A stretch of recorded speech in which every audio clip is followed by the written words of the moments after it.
Well, hello everybody. Shannon Hader from UNAIDS, just back to say thank you to everyone for a wonderful conference. Let me start with a personal note. From listening to the two main sessions on resilience and on renewal and to listening to the prayers, it strikes me and it made me think that so often in our day-to-day, I think sometimes we get caught up in frustration or even anger as we grieve lives lost and we worry about the lives we've not yet touched together. But the resilience and renewal, the theme, the dedications in this conference really not just reminded me, but allowed me to experience the joy that we get together in service, the privilege of being able to help to address injustices, to support dignity for all. So just thank you all, because I think the joy and the faith in our ability to move forward together and really continue to make a difference is just so important. And I will share that with others who weren't lucky enough to be in all these sessions. So formally, first of all, big thanks to everyone, faith partners, people living with HIV, key population representatives, national and local authorities, community representatives, academia, UN colleagues, and others for joining UNAIDS and PEPFAR in making this conference happen.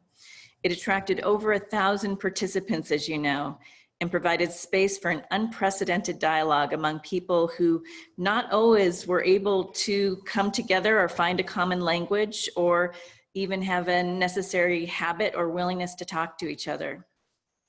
Second, we're delighted that this is not just a 3-day gathering of amazing people, but thanks to your commitment and a long-standing engagement that will materialize in tangible results, including the Interfaith Health Platform, which will provide a multi-religious collaborative space for capacity building, awareness, raising, and joint advocacy among faith groups, organizations, and communities engaged in the HIV response, or the 13 Million campaign, which will ensure faith partners key support to the 13 million children, women, and men who are living with HIV but have not yet accessed treatment.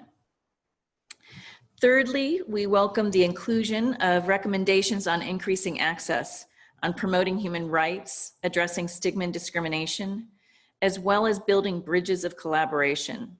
In the outcome documents of this event, they are making the role of religious leaders and faith partners in the response more sustainable. And finally, the transition from commitment to action will support the development of the new global UNAIDS strategy, and we are looking forward to a new UNAIDS faith engagement framework that, with your help, will be developed as a follow-up and presented to the global partners of the response at the following Interfaith Conference, where hopefully we will meet face-to-face.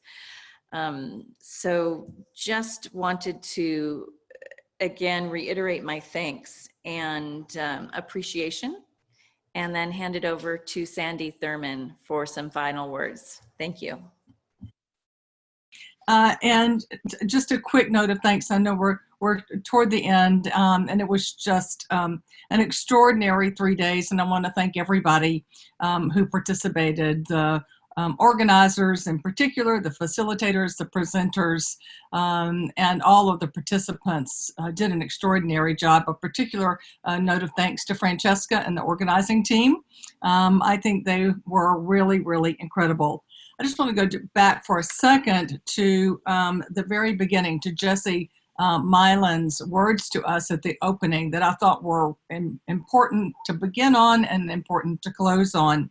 And he started off by saying to us very eloquently that we don't have the luxury of despair at this point in time, that we need global solidarity to succeed, that human rights and justice must be at the center of our work, and that we need to do just what God expects us to do, and that's to love each other, not just the people that we like or the people who agree with us, but that we need to love each other as he loves us. And I think that's a really important command. And just a couple of other thoughts as we close. and that is, I was listening to Bishop Michael Curry, who's the presiding bishop of the Episcopal Church of the United States, who's written a new book called Love. And he talked about something that I think is really important for us in the context of the time we find ourselves in. One is that love is about living for we, and that we need a collective revival from me to we, which I really liked. The other thing he said, and I think, it's when we talk about stigma and discrimination, this is important, that it's really hard to hate someone up close. And that we need to be intentional about spending time and engaging with people with whom we disagree. And I think that's so important in all of our conversations. We've come so far over these 30 years in addressing a lot of stigma and discrimination, but we all know that we have a long way to go. And I think it's just a nice thought for us to conclude with at this point in time. And just to close with this, I don't think there's been a more important time or critical time for faith-based institutions to step up to the plate and be exemplars of compassion and care for those people on the margins. Because we find that in this period of time that lots of people all over the world are in despair and difficulties in ways that have been unprecedented in our lifetime.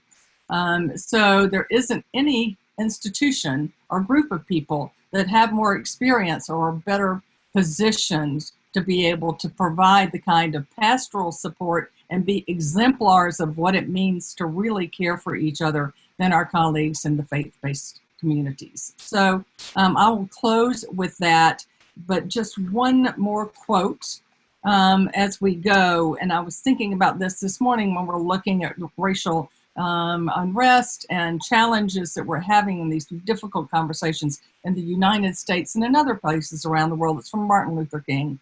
Injustice anywhere is a threat to justice everywhere. We are caught in an inescapable network of mutuality, tied in a single garment of destiny. Whatever affects one directly affects all indirectly. And I think that's just an important thing to remember as we close today and then move into the other work we have to do. And again, thanks to everyone who made this event possible. I cannot really begin my closing remarks without giving profound thanks to so many of you who spent days, weeks, and months to plan this conference and to assure its viability despite the highly unusual circumstances in which we find ourselves as a result of another pandemic, that of COVID-19, which does not allow us to be physically present in one venue for our sharing of reflections, recommendations, and commitments to action. However, after reviewing our promise to action, I would say that the time and energy dedicated to planning, coordination, and careful listening and subsequent reflection have borne much fruit. I was especially grateful to note the shared values that were professed: belief in the inherent dignity of each human person who is worthy of respect from all, the wise discernment that all can and should be agents of positive change, the firm commitment to relieve human suffering, and I would humbly add the suffering of our common home, Mother Earth, and the collective commitment to relieve suffering, integrate marginalized, and protect the vulnerable. A recent letter of the Vatican's Congregation for the Doctrine of the Faith identifies Jesus's gospel parable of the Good Samaritan as an icon that delineates such values and beliefs. I quote, "The Good Samaritan, in fact, not only draws nearer to the man who he finds half dead, he takes responsibility for him.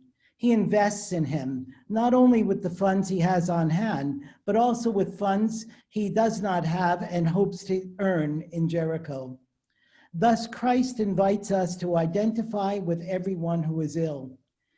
Amen, I say to you, whatever you did for one of these least brothers or sisters of mine, you did for me." This affirmation expresses a moral truth of universal scope. We need then to show care for all life and for the life of everyone, and thus to reveal the original and unconditional love of God, the source of the meaning of all life, end of quote. While these words obviously are expressed in terms of Christian theology and practice, those from other will recognize similar universal values, expressions, and actions in their respective belief systems. I gratefully noted that the promise and the commitment to action strongly avoid the common pitfall to comfortably place on a bookshelf the urgent needs discussed at conferences such as the one we are about to conclude. On the contrary, we have fully committed ourselves to walk the talk by increasing access to HIV education, prevention, treatment, care, and support, promoting human rights and dignity of all, addressing HIV stigma and discrimination, and building interreligious bridges of collaboration among both believers and other people of goodwill. Time does not allow me to mention all the commitments again, but we've heard them very well articulated already. And I was especially struck by the promotion of the 13 million campaign. We also reminded ourselves to take further action on reaching the well-articulated goals of 95, 95, and 95. Such goals demonstrate that what is not measured may not be achieved. And I'm not surprised that Francesca made sure that we had an accountability framework on our website now. However, let us also avoid the urge to pat ourselves on the shoulder, since we have focused on the HIV goals that were established some time ago, and while being achieved as scheduled in some countries, they are desperately lagging behind in others. We need to do more and to do it more comprehensively and efficiently to successfully achieve our HIV-related goals. But let us not forget the deep fractures in economic, social, political, emotional, and spiritual life that have become much more vividly and tragically evident since the onset of the COVID-19 pandemic. We can no longer stand by silently as billions are condemned to indecent work and living conditions. Refugees and migrants are deprived even of the right to claim protection of the international community. Public health conditions have become a political football. We need to drastically adjust our tunnel vision, exit from our disease-specified silos, and join forces to address poverty, discrimination, abuse, neglect, and the wide range of public health and climate-related challenges that threaten both present and future generations. And perhaps an important first step is for us to give much more concerted action to tuberculosis, which always has been a major annual cause of mortality among persons living with HIV and millions more, but which has not benefited from the strident advocacy that we have assembled for HIV prevention and treatment. Finally, let us not focus only on the physical needs of people in need. As people of faith, let us not be ashamed to proclaim and satisfy the spiritual needs of others and of ourselves. The Vatican letter, which I cited previously, places the aims of resilience and renewal in this context. I quote, "The Good Samaritan, who puts the faces of his brothers and sisters in difficulty at the center of his heart and sees his needs, offers them whatever required to repair their wounds of desolation and to open their hearts to the luminous beams of hope." End of quote. We have a saying in Latin that's expressed as follows: quis cantat, bis pregat. The person who sings, prays twice. And so I also look forward to praying twice with all of you with the help of our Intercontinental Children's Choir. May God's peace be with all of you, and thank you very much.